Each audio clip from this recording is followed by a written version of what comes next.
Back to where it all began, Elder Scrolls Arena. And man, did it surprise me. In spite of it only running through DOSBox with the game's original archaic engine, I found a lot of value in finally giving this game a shot. A full playthrough. Of course, I had the help of Twitch chat backseating half the time, but when you don't know where to go, sometimes it helps to have somebody else in the car leading the way. Arena is surprisingly the most generic fantasy game you could imagine, while also feeling like its own thing. Maybe it's because I know it comes later. Maybe I'm viewing it as a seed with potential rather than a fully grown tree in and of itself. I know a lot of you, regardless of what I say, will never play this game. I don't blame you. Even if it gets a new engine port, which is being worked on, it's probably too dated. You may play Arena vicariously through me. This won't be a retrospective though. I don't have 6 hours to devote to narrating a video, and it's not a challenge run, per se, although playing Arena is kind of a challenge on its own. Maybe this is a challenge run. Whatever. Let's get started. Character creation. It's way more restrictive than later installments of the series. You can't create your own class. There are no major skills, no minor skills, no miscellaneous skills, none of that. There are 18 classes, 6 warrior aligned, 6 thief aligned, and 6 magic aligned. You must pick one of those 18. Every class has a set of strengths and weaknesses, weapons they're allowed to use, gear they're forbidden to wear, proficiency with thievery, critical strike chance, and even health gain per level. Barbarians can gain up to 30 points per level, mages up to 6. The difference is striking. But the differences go even further than that. Knights, for instance, never have to repair their gear at a smith. It's repaired at midnight every day, by themselves I assume. Also, only magic-aligned classes can cast spells, as well as the thief-aligned bard, they're unique. Every other class has to rely on enchantments, and classes that wear plate have more enchantments because only plate armor can be enchanted. Classes also level at different rates. You need to read the manual before you play. None of this is even hinted at in the game. Although the manual is sometimes wrong, so just read UESP. We're going with the Battle Mage. They get 1.7 times their int as spell points, they can wear up to leather armor, and they have access to all weapon types. Also, they get a discount on the spell point cost of damaging spells. As a trade-off, their healing spells are a bit more expensive. Don't worry, we have other means of mitigating damage. I considered doing this first playthrough as a monk, but the monk class in Arena is awful. They are more evasive than other classes, but they can't wear armor, they can't use shields, can't use shield spells, and gain the least amount of health per level of all the warrior-aligned classes. When they roll a save against spells, they take no damage instead of half damage, so that's cool, but Bretons do that naturally anyway. So instead of bringing Chipmunk to the past again, in some contrived way, we're gonna play as his dad, Battle Mage Backwar, Dark Elf. Yes, Chipmunk's dad was a Dark Elf. His mom was a Breton. His name is Backwar because I was told our name should be Battle Mage backwards, so I, being a cheeky little shit, typed Battle Mage backwards into the character naming screen. But I reached the character limit, so Battle Mage Backwar it is. As a Dark Elf, Backwar gets 1/4 of his level as bonus to hit. I think that increases accuracy. It might also increase damage. I'm not sure. But it's an increase, so it's good. As you would expect from a D&D-esque video game, you kick it off by allocating points into attributes that mean absolutely nothing to you because you haven't set foot into the game yet. Obviously, you're supposed to read the manual. But like I already said, the manual has errors. DOS games were notorious for this. Or, the copy of the game you got just doesn't have a manual. Or your uncle had a copy of this game, and you played it whenever your parents dragged you to their house for dinner or a holiday. It's 1994, Mom. Can't I just bring my Super Nintendo with us? No, their TV doesn't have the right plugs. Yes, it did. You just didn't want to be playing in the living room. This isn't autobiographical, by the way. It was the early aughts, it was a GameCube, and Freddy Fish. When you start a new game, you're given a bit of introductory backstory via a thematic PowerPoint. Jagar Tharn, Imperial Battle Mage, kidnapped the Emperor Uriel Septim VII, the same guy who dies in Oblivion, spoilers, took the guise of the Emperor, and killed his apprentice, Rhea Silmain, before she could warn anyone. The game then starts off proper with a glorious 90s live-action cutscene. Rhea Silmain, in ghost form, fills us in on the deets. Because we were a minor part of the Imperial court, Jagar Tharn does not see us as a threat. In that act of arrogance, he had made his first mistake. Yeah, the dialogue is delivered in weird chunks. It's like the voice actor was reading directly from the game screen. The passages here were once used by Tharn to hide treasures he had stolen from the Emperor's coffin. Anyway, because we're such a non-threat, instead of killing us immediately, he left us to die in this cell in the Imperial sewers. I assume he didn't kill us outright because he was trying to keep up appearances as a somewhat merciful emperor. Right, Gweeds? Yeah. But I think it's mostly because Jagar Tharn is a goofy cartoon villain. But damn if that doesn't make him more endearing. I love him. Once we're actually in the game proper, We struggled to get the music volume to exactly where we want it because, for some reason, Bethesda didn't realize in 30 years some jackass was going to try to stream this game and wasn't relying solely on desktop speakers with a volume knob. Our first task is getting out of this dungeon. There's a shift gate in the southwestern corner, and once we walk through it, we'll be teleported far from the center of the Empire, far from Jagar Tharn's gaze.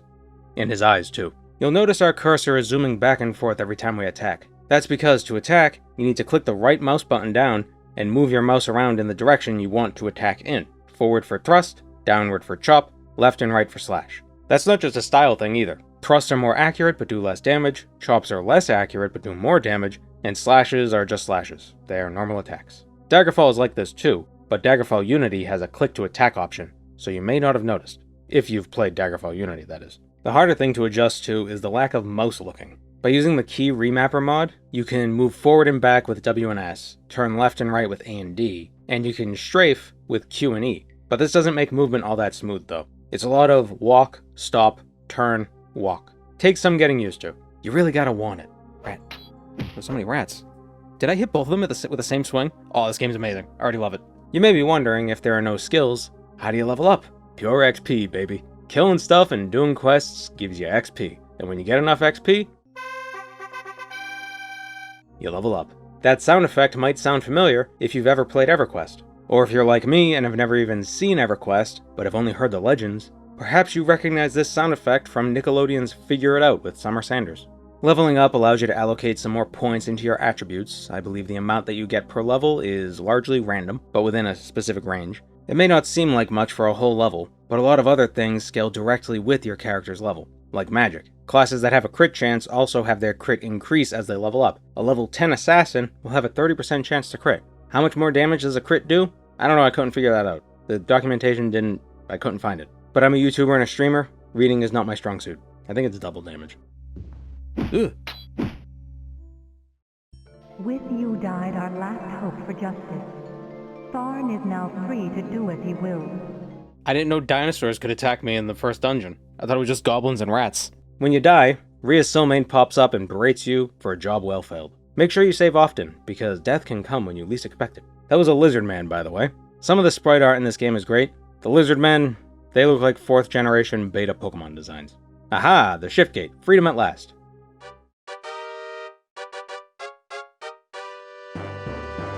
We've escaped. Unfortunately, it's nighttime, and that means everyone is asleep. We can either wait outside the city and risk being attacked by monsters throughout the night, or we can find an inn and pay 10 gold to stay the night. Or we could travel to a different city and hope the right amount of time passes, so we arrive in the middle of the day. Unlike Daggerfall, traveling doesn't actually cost anything but time, and unless you're on a side quest with a time limit, travel time is irrelevant. As a Dunmer, the shift gate teleports us to Mournhold, so that's interesting. You'll notice a lot of names and locations, and even some NPCs were established with this game. Was that enchanted items? Okay, that's enchanted items. Ah, goblin. Who lets goblins in oh my god. Friggin' classic Mournhold. Ooh, Red Mountain. Constantly erupting. Neat. How do I find an inn if I'm out? How do you in the cold? Who the hell are you? God damn it.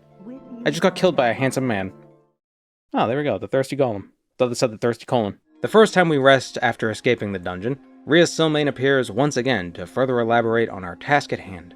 Actually, that first line of dialogue makes me think she was supposed to say this as soon as we leveled up the first time. I see you have strengthened your arm and your mind. Her connection's spotty. It was the 90s. They were still using 2G, I think. This graphic is a mess. Rhea tells us that the only way to open the door between this world and the dimension the Emperor is trapped in, which would later be referred to as a realm of oblivion, is with the Staff of Chaos. I mean, I'd call it a portal, or a gateway, but fine. It's a door. After absolutely obliterating Rhea Silmane's corporeal form with the staff, Jagar Tharn promptly shattered it, lest it foil his plot. But he couldn't completely destroy the staff, as it was made from the essence of the land itself, whatever that means. The metaphorically broken empire, fractured into 8 provinces, would come to hold the physically broken staff, fractured into 8 pieces. We gotta go to each province and find a piece of the staff. Rhea has divined the location of the first piece, Fang Lair. But where is Fang Lair? Ah, well, here's where we introduce Arena's gameplay loop. The entire main quest pretty much works like this. Rhea tells you where the next staff piece may be, typically just the name of the dungeon, in this case Fang Lair, allegedly built by the dwarves of Kragan, who were driven from their original home in the Dragon's Teeth by the Great Worm. Deep lore about the Deep Elves. You ask the city folk about this dungeon, and they'll eventually point you to a province. You travel to the province, and you ask people there about the dungeon, and they'll nudge you towards a city. In the city, you ask around, and you'll eventually be told what NPC to speak with. The NPC we're pointed to will give us a quest to go to a different dungeon to collect a thing, and only then will they reveal the location of the dungeon containing the staff piece. You do this 8 times to reassemble the staff. It sounds tedious, and that's partially because it is, but the main quest dungeons are all unique and have their own feel, for the most part. And because the main quest sends you all over Tamriel, you get to see what the provinces are like. Admittedly, they're all pretty much the same, but it's a nice little time capsule to see like what were they thinking of when they were first making this game. It's like going back in time and meeting your grandpa, except you don't have to worry about any paradoxes, unless there's a dragon break, then there might be a paradox.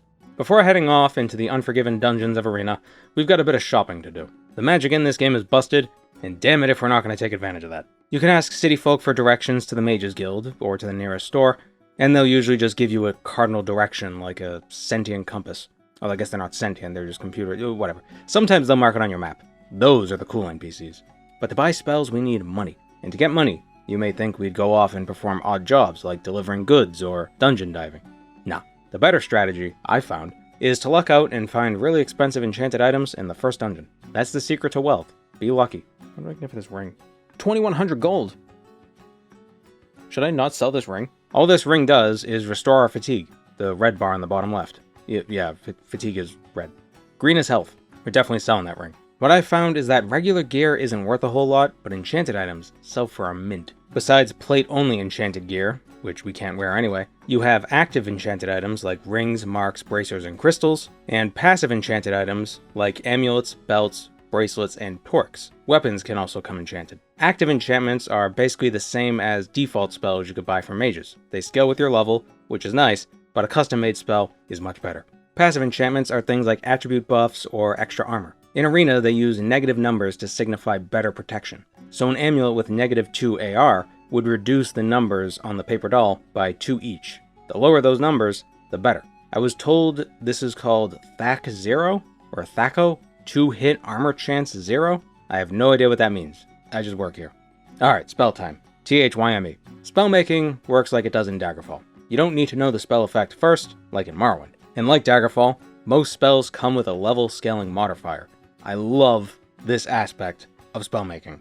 I don't know why they got rid of it in Morrowind. Let me show you an example. Create shield. You set the base number of hit points you want the shield to have, and then give it an X amount of increase per Y levels. So 20 hit points plus 10 per level means with our current level of 3, the shield will have a strength of 50 hit points. We cast it, and it'll absorb 50 points worth of damage before our health takes damage.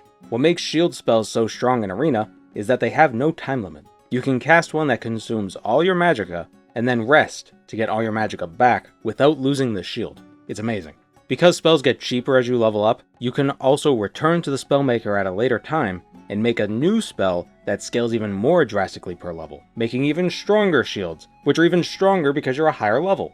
A continuous damage spell might be good since battle mages get a discount on their cast cost, but the damage is only dealt every 5 rounds. A round in Arena is 6 seconds, or maybe it's 5. And I don't know how CPU clock cycles affect this, if at all. It should be obvious at this point that the game is running a touch faster than originally intended. We're getting a bit more than the 5 frames per second that you were getting on DOS. Things are zooming around a bit. Actually makes the game kind of tougher because enemies move faster too.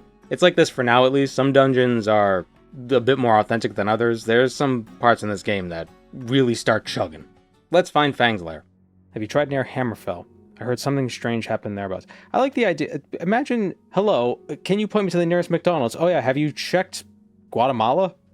Oh no, okay, let me do that. We ask around Hammerfell and learn that Queen Blubamka of Rihad knows the location of the dungeon. We can find her, of course, within the palace. You don't have to ask around if you already know what NPC you have to speak with. The dungeons containing the staff pieces, the NPCs leading to those dungeons, and even the dungeon the NPC sends you before telling you where the staff dungeon is, are all handcrafted. They aren't procedurally generated like the side quest dungeons. Every time you play Arena, it'll be the Queen of Rihad that knows the location of Fang Lair. And every time you play Arena, she's gonna send you to Stone Keep first. In that old fortress, we'll find the treasure Golthog the Dark and his band of goblins stole from Rihad. Among these treasures is a parchment which holds, and I quote, within its writings, clues to decipher the part of the Elder Scrolls which spoke of the location of the legendary Fang Lair. Yeah, we're interpreting Elder Scrolls in this game. Go figure. Who needs moth priests? Oh, what a retcon. They made the Elder Scrolls more interesting. New game bad. Accepting this quest reveals Stonekeep on our map, our first of many dungeons. Because the main quest dungeons are handmade, their designs are static, meaning you can use the maps on UESP, or use the maps provided in the game's files. The Steam version, at least, comes with a player guide, a quick reference card, the game manual, and the Codex Scientia, which is basically the strategy guide. The maps aren't the easiest to make heads or tails of, but the whole document is charming as hell. Rushing straight to the objective is the easiest way to tackle these dungeons, but exploring has its rewards too. You fight more stuff, meaning you get more XP, and you might find some valuable enchanted gear, either to sell or to help you on your adventure. As this was my first real arena dungeon, it took quite some time for me to get my bearings. For the most part, I kept dying and losing 10 or so minutes worth of progress each time because I wasn't saving often enough. I wish this game had quick save. Damn it. With you died.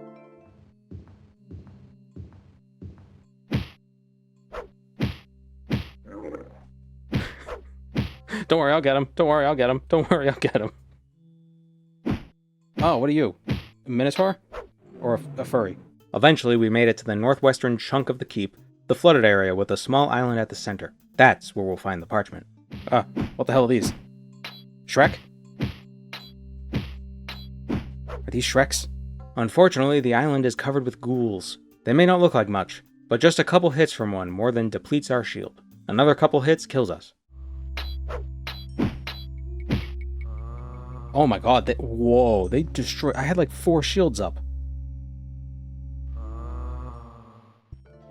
Oh, there was one behind me. Quite strong, especially when one smacks you on the back of the head. It would probably be smarter to use the Fire Dart spell we started with. At level 7, it does 22 to 30 points of fire damage at range. And here's the parchment. What's probably the worst aspect of Arena, besides all the obvious things, is that there's no mark or recall spell. Not even anchor like in Daggerfall. To leave these mazes, you need to backtrack, all the way to the beginning. It wouldn't be so bad if Arena had a Diablo 2 style map where you can move around while looking at it, but it doesn't. So every time you need to take a peek, you have to stop what you're doing, load up the map screen, and figure out which direction you're going in. There's a solution for this actually. A mod that adds a pseudo mark and recall spell. Arguably it is cheating, but it'll make the game way more enjoyable, for me at least, and it won't really change the video whatsoever. We'll talk about it when it becomes more relevant, when I install it. But right now, we got a parchment to bring to the Queen. Queen Blabomka uses the parchment to inscribe the location of the dungeon containing the first piece of the staff on our map, Fang Lair, and we'll be heading out to that dungeon once we make some new spells. A spell effect that never returned to the series after Arena is Destroy. Much in the same way that the Create spell creates shields, it can also create walls and floors.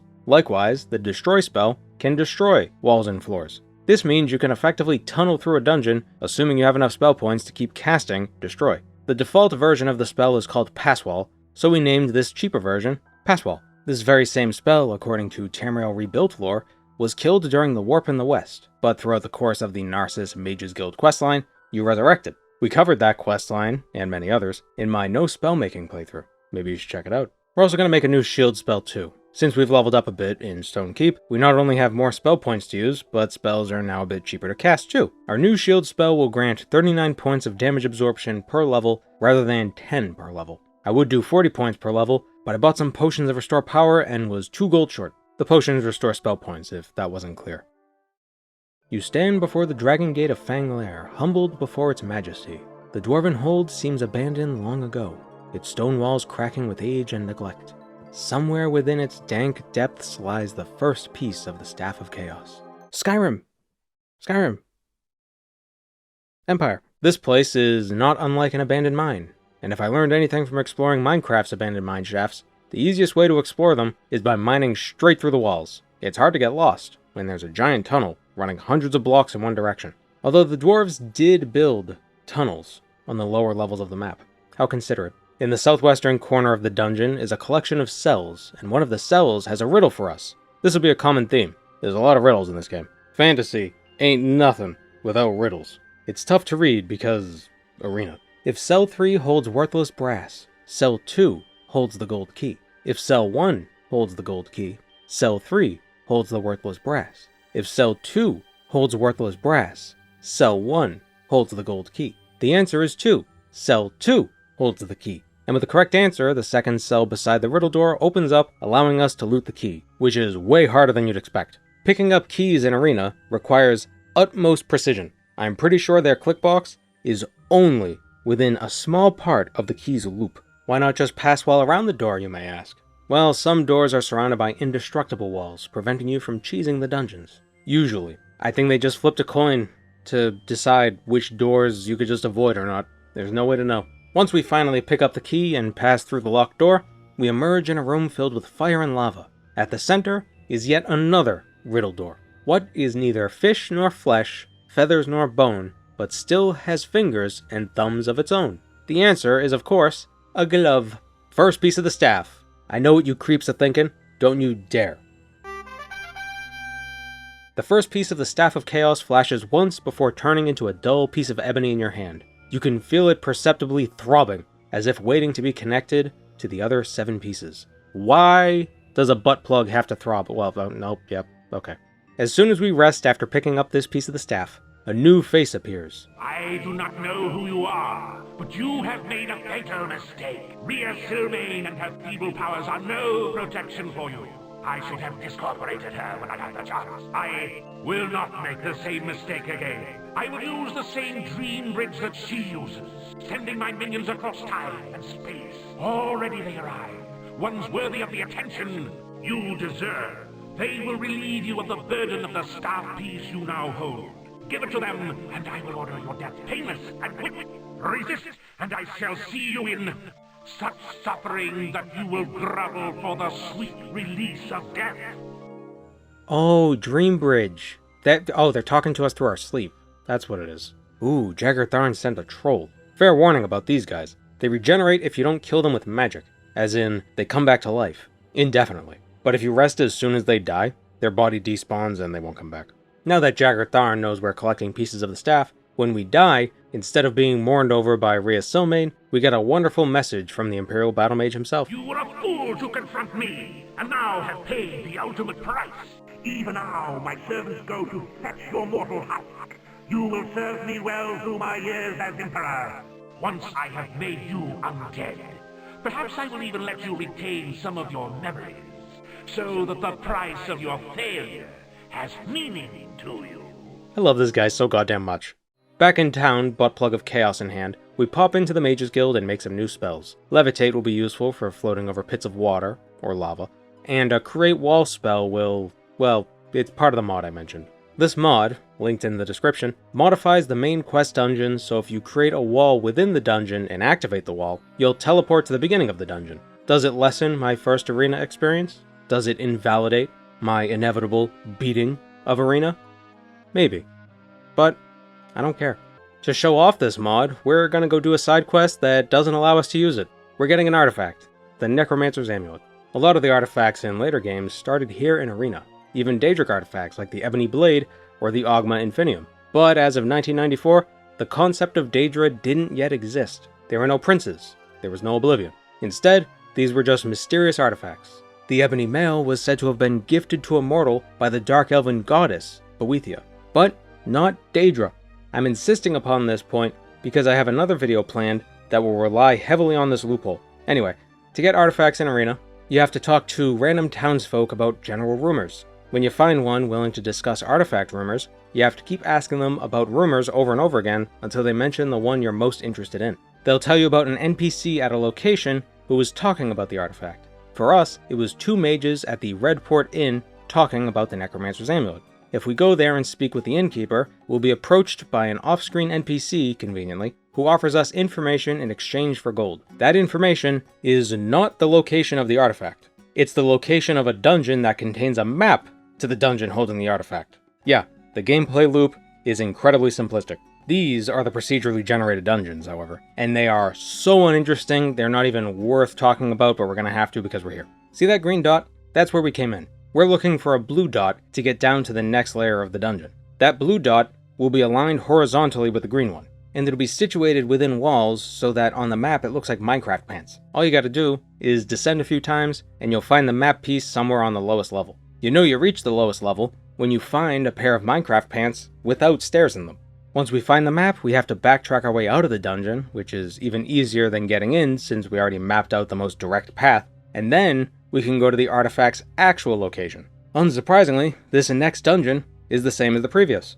Look for Minecraft pants, get to the bottom of the dungeon, find the item. Every artifact is exactly like this, as far as I'm aware. I didn't collect very many of them because it's not that interesting. Our reward is the Necromancer's Amulet. It has a decent active effect, but I was mostly interested in its passive effect. The On-Use enchantment grants 100% spell absorption for 3 rounds per level, 50 points of intelligence for 5 rounds per level, losing 1 point per round, and healing 1 point of health every 5 rounds, 30 rounds per level. The passive effect, however, is -9 AR to every armor slot. That's the equivalent of equipping a plate cuirass to every part of your body, not just the chest. It's ridiculous. What's great is if we never use the enchantment, we never have to worry about the amulet breaking. The idea is that you use these artifacts until they break, and then you find a new one because you can only have one artifact at a time, assuming you don't use exploits. But with jewelry like this, who needs a fancy warhammer? This amulet's amazing. Alright, back to the main quest. According to Rhea, the next staff piece is within a great maze built by the Archmagus Shalidor. Sound familiar? We're going to the Labyrinthian. Elden Grove, a mage of the Mages Guild in Winterhold, reveals that the knights from the Fortress of Ice recently attacked a caravan heading for the guild. From that caravan, the knights stole a tablet that can be used to decipher part of the Elder Scrolls. Wow, the Elder Scrolls just keep popping up, huh? This part of the Elder Scrolls that the tablet can decipher just so happened to contain critical information about the location of Labyrinthian. You see what kind of game we're dealing with here? I'd be lying if I said getting through the Fortress of Ice was a casual experience. The frost wolves on the first floor were rough. You were a fool to... The knights were pretty tanky, but a full shield spell was more than enough to shrug off their attacks, thankfully. The greater issue arose on the second floor, ice golems. Much like how in Morrowind you need silver or better to harm Daedra, in Arena, you also need non-mundane weapons to hurt certain monsters. You need at least mithril to cover everything. But we don't have mithril. Back in town, we buy an Elven war axe for 120 gold. It won't help against stone or iron golems, but all we're worried about right now are ice golems. We'll also make yet another stronger shield spell before returning to the Fortress of Ice. 1 point plus 69 points per level. We could use a few curative spells as well. Cure disease, cure poison, cure paralysis. You can cast spells while paralyzed, so cure paralysis is a must. There are free action potions as well, which you can drink while paralyzed, but why bother when we can just cast a spell? Being level 10, a 10% cure chance per level, means this spell will always succeed in curing our paralysis. We'll make a new damaging spell too. Damage health, 30 points per level on target. It only costs 34 spell points, and it does 300 points of damage, and it's only going to get stronger, and cheaper. I love this version of spellmaking. It's just so busted, in just like the most enjoyable way. Back to the dungeon.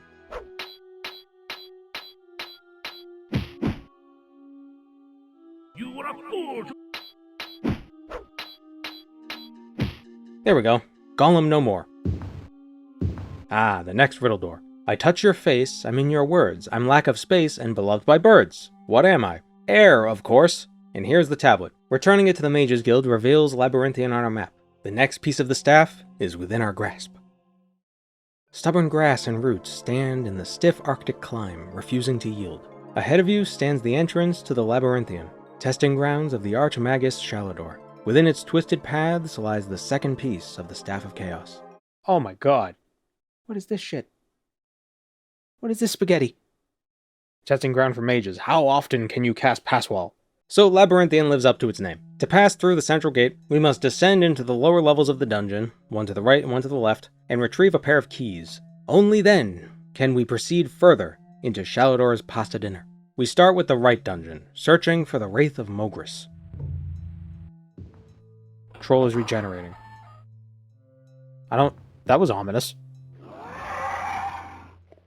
Soon enough, we enter a chamber with 2 locked doors. Behind one is a key, and behind the other is Mogris. To get the key, we must answer Mogris's riddle. Can you believe it? More beautiful than the face of your god, yet more wicked than a demon's forked tongue. Dead men eat it all the time. Live men who eat it die slow. A classic one. Nothing. 1 key down.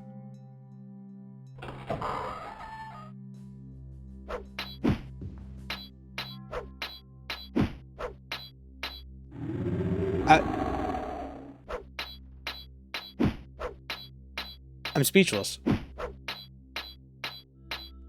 What is this?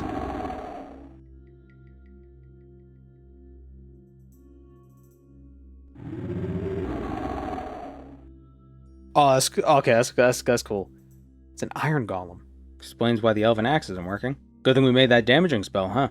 The left side of Labyrinthian is more of the same. Except now we're looking for the Wraith of Cannon instead. 2 bodies have I, though both joined in one. The more still I stand, the quicker I run. Ah, 'tis but an hourglass, dear Cannon. Even though an hourglass has 1 body, really. It's a single piece of glass. But that's the answer. With both keys, we return to the start of the dungeon, travel down the central corridor, and unlock both doors leading to another riddle. I'm not kidding. This is what the game is. It's riddles. It's dungeons and riddles. What force and strength cannot get through, I, with a gentle touch, can do. And many in these twisted halls would stand, were I not as a friend at hand. I mean, it's 2 in these twisted halls that stand were the answer to the riddle, not a friend at hand. The answer is a key. Only 2 doors needed keys, as far as I'm aware. Dark Souls Humanities! I think they're supposed to be ghosts. The second piece of the Staff of Chaos burns brightly with a cold fire as it touches the first piece. They meld together perfectly, and it's throbbing. You have survived the test's most dire. Continue along this path, however, and you will face such things as to make your very heart freeze. I will save you the ordeal, for my servants approach you even now. From your mangled corpse, I will take what is mine! He sent a troll the first time. This time, he just sent a guy. Of all the dungeons, this is probably the fastest one to backtrack out of, but why bother when we could cheat? A simple mod, but an effective one nonetheless. Rhea returns to our dreams to tell us that the next piece is within the Elden Grove, ancient home of the elves. Well, of the 3 races of elves in the game, only one really likes trees, so the grove is probably in Valenwood. Queen Ulandra of Eldenroot knows the location of the Elden Grove, but she requires something in return. The heart of Selene, High Priest of Shagrath, the Spider God. A mouthful. The priestess and her cult have been attacking her people, ordering the queen to surrender Valenwood or die. Ulandra says that her people are not fighting people, and they have no standing army. These are wood elves, mind you. Wood elves. Talk about a retcon. They literally went from having no standing army to eating their slain enemies. Isn't it funny how nobody cares about retcons when it's retconning a game no one's played? Retcons are fine if it's interesting. With the heart in Ulandra's hands, Selene wouldn't dare attack any of the wood elf cities. Not with her own life in the balance. The queen marks Selene's web on our map and sends us off. This place is full of spiders, needless to say, and spiders love to paralyze you. But we prepared for this. We grabbed this key that you would never be able to find if you didn't know it was here because, oh my god, and head further into the dungeon. Ironically, this isn't the key that we actually need to get to the heart. I don't know what this key is for. I may have circumvented the door it unlocks by using passwall. On the second floor, we find the diamond key within a box of indestructible walls in the southeastern quadrant of the dungeon. We take this key to the center of the dungeon, open the door, which could be opened with an open spell, actually, and take Selene's unguarded heart. Ulandra accepts the heart and holds up her end of the bargain, marking the location of the Elden Grove on our map. The small, overgrown entrance to the Elden Grove stands before you, guarding secrets forgotten for ages. Somewhere within its misty corridors lies the 3rd piece of the Staff of Chaos. Elden Grove's first floor is like a hedge maze. You can't destroy the walls, it's incredibly foggy, and it's supposed to be outdoors. It's still within a dungeon, but it's an open-air dungeon. The second level is more like what we've been seeing. Dark tunnels and pits of water. There are apparently boats you can use to travel along the waterways faster, but I never noticed them. I just levitated and passwalled my way to the northwestern portion of the map, where the riddle door awaits. My second is performed by my first, and it is thought a thief by the marks of my hole might be caught. Footsteps. Oh yeah, footsteps. Thieves don't leave behind footsteps. They would leave behind footprints.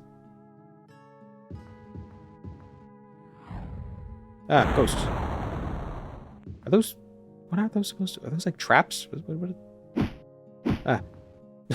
getting punched by a ghost. Oh, I died. You were a fool to confront me. When did I save? You are a fool. Oh no. God. Damn it. Okay, staff piece number 3. The throbbing is faster now. Now, here's where I kinda skipped, not something important, but a roadblock. See, the exit leading out of the second level is barred when you return to it. And you need to answer a riddle before the spirits let you leave. The riddle is thus. Elvish mithril and Argonian silver, crumble I can. But first I improve all, created by man. I devour all things, Bird and beast, serfs and kings. Though my pace is even, men curse my speed, wishing I were lazier in their hour of need. I can creep and crawl, or rush, even fly. I am all thou hast. Tell me, who am I? Time. The answer is time. But because I teleported out, I avoided this riddle altogether. Oops. I think this also caused Tharn not to send an ambush this time around. The next time we rest, we're not met with the Imperial battle mage, but instead with Rhea Silmain giving us the details on the fourth piece. We must find the Halls of Colossus, a structure built to honor a race of giants. The halls are said to be on the southern edge of Tamriel, elsewhere. To avoid any more issues of weapon-immune enemies, we should find ourselves an adamantium weapon. They're nearly as good as ebony weapons, the highest material type in the game, but they're significantly cheaper. All the shops in the game have static stocks, so finding a merchant that sells an adamantium katana is as easy as using Control F on a webpage. From Logan's professional tool store in Eldenroot, we buy a lovely new sword for a measly 2350 GP. Back to fetching the staff. The Mages Guild in Corinth, elsewhere, not in Greece, needs help. Warrior priests from the Temple of Agamemnus attack the guild, stealing a stone tablet which they claimed was sacred to their sacrament. You know where this is heading. If we retrieve the tablet, the mages can use it to decipher part of the Elder Scrolls containing the location of the Halls of Colossus. It's Mad Libs. Go to the noun of proper noun and retrieve the thing, and we'll reveal the location of the dungeon. Knights upon a checkerboard. What did Bethesda mean by this? Does the butt plug of chaos vibrate Morse code? Does it throb in Morse code? The Temple of Agamemnus is remarkably simple. It has hellhounds, which can be a problem if you only have mundane weapons or can't deal with strong fireball attacks. Funny enough, they can hurt each other, so sometimes they'll just randomly turn to ash because both of their fireballs landed a bit too close to one another. Of course, we're fine, because our shield is stupid strong. Oh shit. No! We died. You are a fool to confront me. I literally can't get over how much I love this dork. Top 10 villains. Ooh, what is this?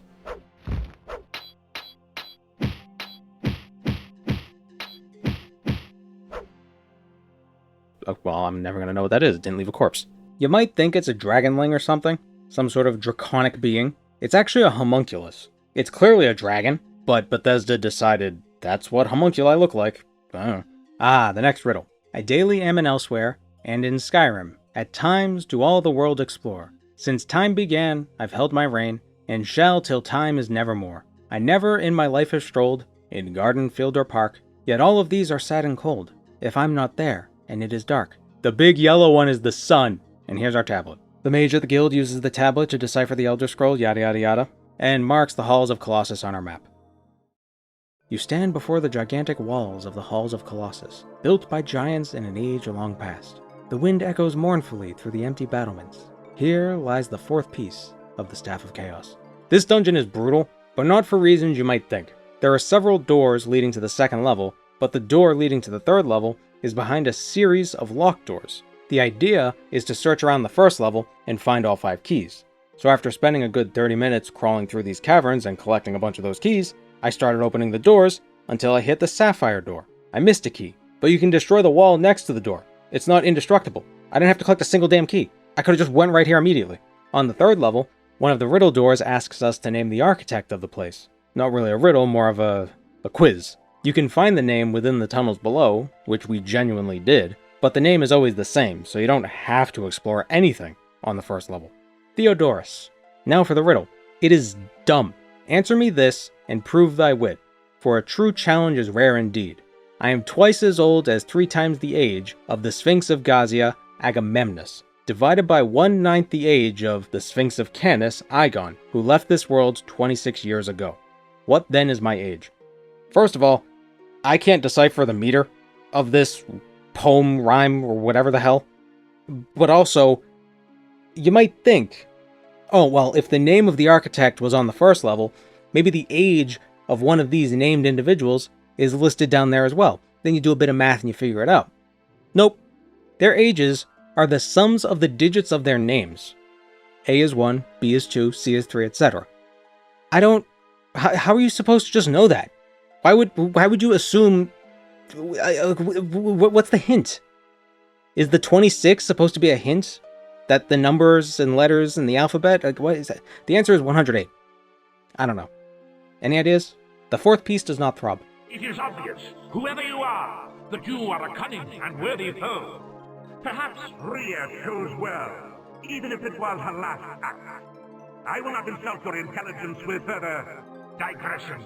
My minions soon approach, but I will not consign you to the dark door of death. You have proven your worth. Once you are killed, I will raise you to fight for me as one of my servants. Give him to me now, and I offer you everlasting life. Ah, he's bargaining now. Tharn is scared.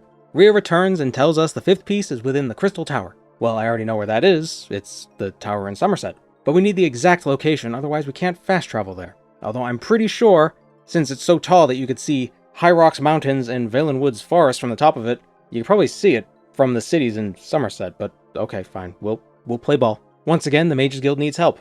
Priests of the Mad God attack their guild, stealing several artifacts, including a small diamond. The light from that gem is said to reveal the true location of the Crystal Tower. I assume they do an Indiana Jones thing, and they put the crystal in the staff, and then it shines on an Elder Scroll and helps them decipher it. It is strange, though, that all these cultists just so happen to steal the very artifact we need prior to us needing it. I wonder if the idea is that Jagar Tharn planned this. Like, was this all his doing?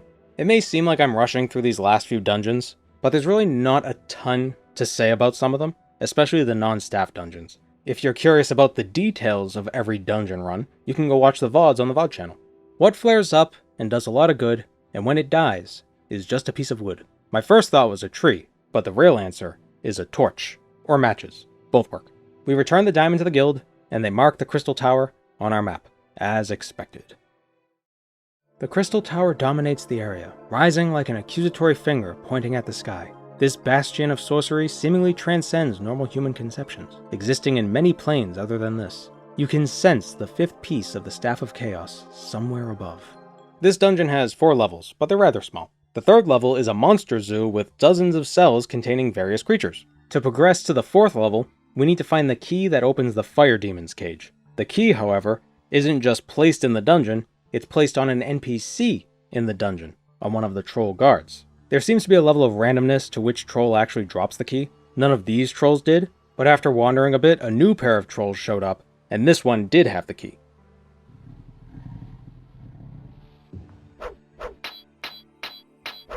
It's just a lizard.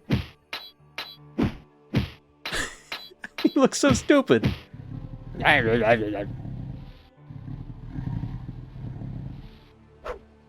The 4th level has ice pups and wraiths, but nothing too daunting. In a marble hall as white as milk, lined with skin as soft as silk, within a fountain crystal clear, a golden apple doth appear. No doors there are to this stronghold, yet thieves break in to steal the gold. This riddle stumped me, but Twitch chat came to my rescue. The answer is egg. Also, the last 2 lines seem off. The meter is funky. Stronghold is stressed unstressed, but the gold is unstressed stressed, so you have to either pronounce stronghold stronghold, or the gold as the gold. And it's weird. Doesn't feel right. Whatever.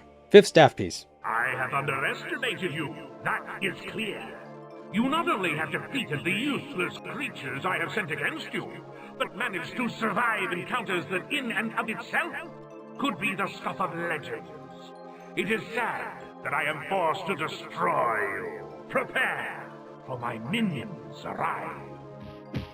His minion have arrived. The next piece, Rhea tells us, is within a place called the Crypt of Hearts. I wonder how much that scores in Balatro. It's within the province of High Rock. It's during this part of the journey that Battle Mage Backwar meets Chip Mom, but that's a tale for a different day. It's the Brotherhood of Seth in Camlorn that needs our help this time, not the Mages Guild. One of their brothers was rambling about something called the Staff of Chaos that could free the Emperor. The ravings of a madman. But yesterday, he went crazy, killed Brother Martin, and ran off with the scroll that he claimed would help him find a piece of the staff.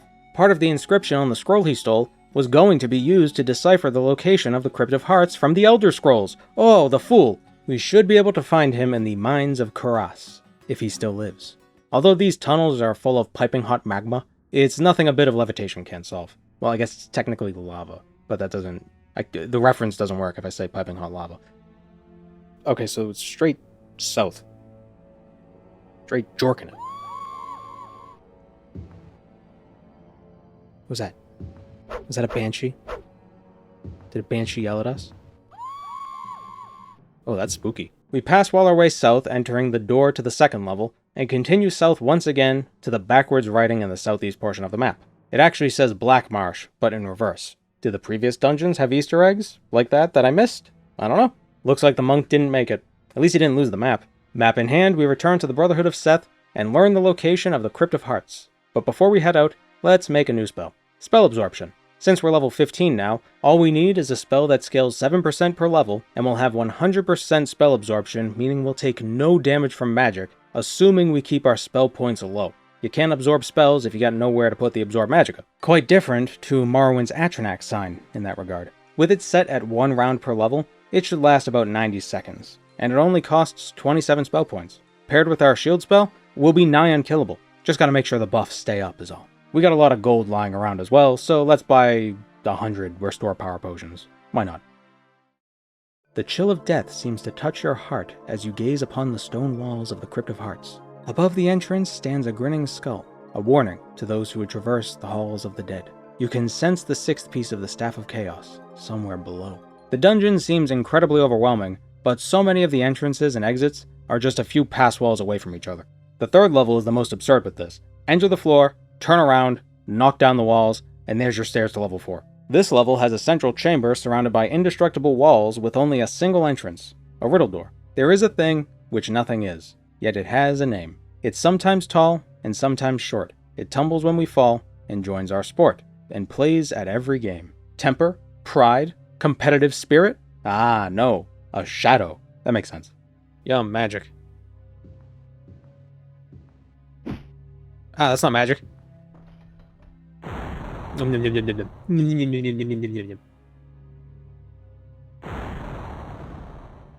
Oh. They exploded themselves. You have rejected my offer of everlasting life. Your list of accomplishments grow.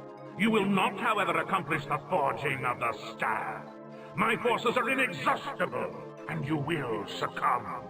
Prepare, for my servants arrive.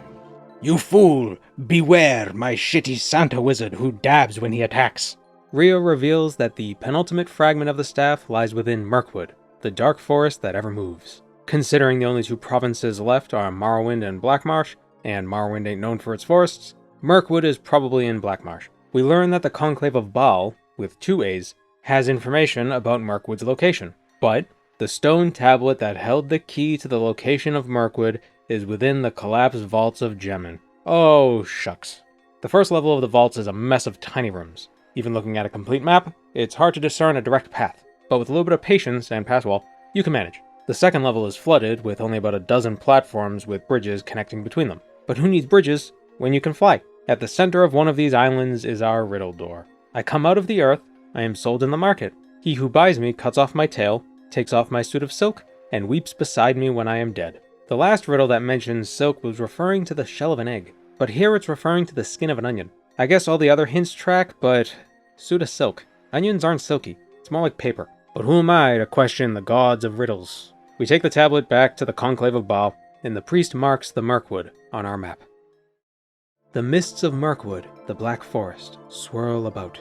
Inside the dark forest can be heard faint cries of despair, souls who have lost their way within its cunning web. Though the smell of decay flows from every tree and stone, within this forest lies the 7th piece of the Staff of Chaos. Upon arriving at the dungeon, it should strike you as somewhat familiar. It looks just like the Elden Grove, but rather than a dungeon-spanning hedge maze, it's instead a pretty wide open field, with a small, tightly wound maze near the center. A bit of maneuvering and we arrive at none other than the riddle door. I tie and hold, capture and bind, yet both knights and knaves doth crave me. I faithfully enslave all within my grasp, whether or not they seek me. Yet those who have never felt my unmerciful hand are pitied by their fellow man. My first guess was money, but that's wrong, and as soon as the dialogue closes, we're attacked by a pair of homunculi. Answer me these riddle da da da. Once disposed of, we return to the riddle door and it's open. I guess violence really is the answer. Love. The correct answer was love. Love, money, tomato. We pass through the riddle door, and on the next level awaits yet another riddle door. If we answer incorrectly, we'll be attacked by several iron golems. I run smoother than any rhyme. I love to fall, but cannot climb. I tremble at each breath of air, and yet can heaviest burdens bear. Water! The golems remain in their cages, and we claim our reward. the seventh piece of the staff. You amaze me with your tenacity. This game, however, is at an end. As you may already know, the final piece of the staff is in Dagoth-Ur, in the province of Morrowind. The information is useless to you, for none know the entrance to the volcano. And even if you survive the creatures I have sent against you now, you will not survive its depths. I bid you farewell. You have been a most worthy opponent. He sent a Medusa this time. Much more of a threat than a dumb knight. And yes, they're called Medusas, not Gorgons. Could be worse, it could have been a Dracula. To the northeast lies the Fire Mountain, Dagoth-Ur. They also say Dagoth-Ur so weird, like it's one word. Although the location of the mountain is obvious, the location of the entrance is a mystery. I would say the top, where all the lava's coming out of, but I ain't no volcanologist. Volcanologist? It's actually volcanologist? Oh. King Kasich, in Ebonheart, the most Dunmer-looking king if there ever was one, says the location will be revealed when the anvil of Mythos is struck with the hammer of Garin, and then we must take our Vorpal's sword and slay their Jabberwocky. The king has the anvil, but the hammer lies somewhere within the depths of the dungeon called the Black Gate. There's not a whole lot to say about this dungeon. The first level has some canals running through it, and the second level is half sunken, but the enemies scattered throughout are easily dealt with. Accessing the second level requires answering a riddle, mixing it up it seems. What is the thing which comes in sheets, yet cannot be folded or gathered again? I was thinking ice. Sheets of ice. But the answer is rain. I mean, you can gather rain multiple times. I don't get it. At least with ice, it's like, oh, it melts when you gather it or something. I don't know. To access the room containing the hammer, we must find one of 3 keys. 2 of the keys are somewhere within the dungeon, just lying around. The third is in the possession of an iron golem loitering around the door the key opens. Sometimes. We lucked out this time, and it was here. And the hammer is right there. King Kasich smacks the anvil with the hammer, and with a wordless smile, inscribes the location of the entrance to Dagoth-Ur on our map. It's somewhere in the northern parts of Morrowind, the game says. Yes, the north. That island. That mysterious island in the north. What could it be called? The sacred entrance of the Dwarven Smiths into the Fire Mountain Dagoth-Ur stands before you. Magical runes glow in the red firelight, shimmering with heat. Sulphurous gouts of steam escape from vents within the rock face of the opening. The final piece of the Staff of Chaos beckons. That first sentence is bad. That's really awkward to read. The sacred entrance of the Dwarven Smiths into the Fire Mountain Dagoth-Ur stands before you? It sounds like I'm talking about the Dwarven Smiths entrance. I don't want to talk about that entrance. Prune that line. Get rid of that line. Of the Dwarven Smiths, get rid of it. On the first level of the dungeon, we need to find a mithril key which is held by a vampire. The first vampire we'll be dealing with. We could have run into them sooner, but we never did. This one is guaranteed. We could actually skip fighting it if we really wanted to, and just use Passwall to circumvent the locked door, but that's no fun. Melee weapons seem to do very little against it, but perhaps some magic. Whoa, that was a pretty cool death animation. I love sprite art. Ahead are 5 locked doors, each opened by a key somewhere within this dungeon, but you could Passwall around 4 of them. Or you could use the skeleton key artifact for all 5. Or an open spell. That would work. I don't have one though. Dude, look at these liches! Oh, they look awesome. They sound like dinosaurs though. What? Not far from this lich is the key we're looking for. The last key before we finish the Staff of Chaos. It's all built up to this. We Passwall to the diamond locked door, open it with the diamond key, and descend into the final level of Dagoth-Ur. Welcome, Moon and Star, to this place where destiny is made. This area of the map was chugging. The game does not like lava. We kill all the homunculi so we can rest and clear our levitation buff, and jump over the central walls, landing within the chamber with the final piece of the staff. But to leave this place, we must answer a final riddle. From the beginning of eternity, to the end of time and space, to the beginning of every end, and the end of every place. Now this is a classic riddle. The answer is the letter E. With the staff now complete, all that's left to do is confront Jagar Tharn and free the Emperor. The Imperial Palace awaits. I congratulate you on your success. Have you discovered, however, what I have known all along? The staff is drained of all magical potential. I did it myself before scattering the pieces across the realm. It is a useless stick, good for churning butter or rowing a boat, but not for saving the Emperor. Come find me if you dare, and I will relieve you of any further burdens you may think to face. My legions await. I can't imagine we'll need it.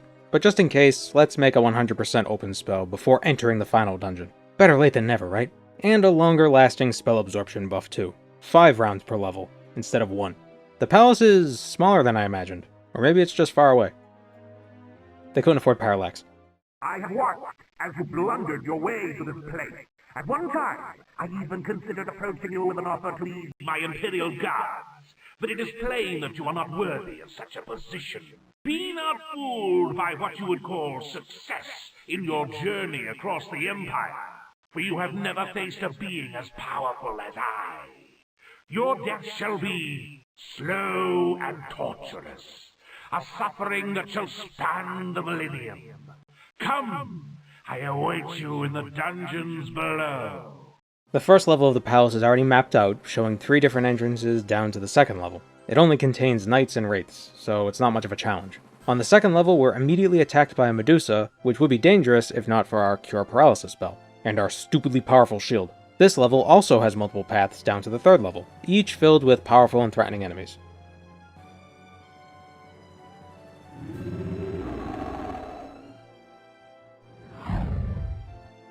Terrifying. Uh-oh, vampire. I feel these enemies shouldn't be this easy to kill. The third level is much like the second, but with really wide hallways and enemies spawning right in front of us. The final level is a gauntlet. You must travel in a clockwise path around the floor's central chamber, fighting through a horde of liches. Or, with Pass Wall, you can bore straight through the wall and get to the end of the gauntlet. Jagar Tharn should have made more indestructible walls. You are a fool! The final chamber. We cast Levitate to avoid the lava, make sure our shield is up and our absorption buff is active, and enter the lair at the center. Jagar Tharn awaits. As you could see, it was at this point I realized how quickly you could spam cast spells. And when an enemy is casting spells back at you and you're just absorbing it and getting more and more spell points, I took advantage. I started casting spells quite liberally. And then the game crashed while I was killing liches since I wasn't sure what to do while Tharn was inside his little protective bubble.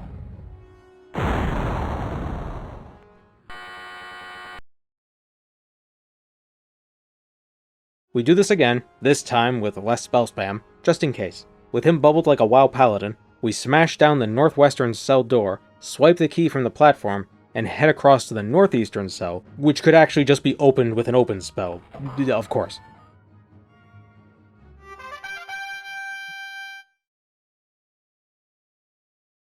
The game crashed. Alright, it's working this time.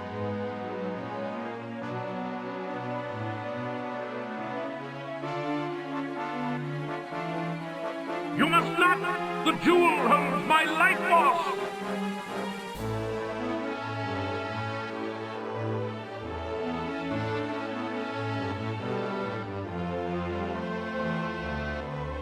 Thou art truly a child of the Empire.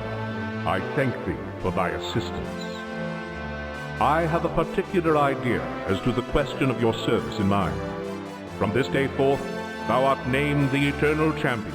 From thy hand shall be dealt the needs of the Empire. I, Uriel Septim, true Emperor of Tamriel, do decree and thus make law. Arise, my champion, and take thy rightful place at my side. And that's Arena. I'm genuinely surprised with how much I enjoyed this game. Once you get past the archaic controls, the slow interfaces, and the ugly wall textures, the game is rather competent. That sounds like a backhanded compliment, but I mean that as high praise. This game's fundamental design is quite sound. The game itself is pretty generic, and a lot of the mechanic design probably wasn't directly created by Bethesda themselves. It definitely drew heavily from TTRPGs of the day, but it all felt coherent. I didn't feel like I was fighting the game, I felt like I was fighting the technology of the day. Give this game a try. It's free on Steam, and keep an eye on the Open Test Arena project. That's coming along.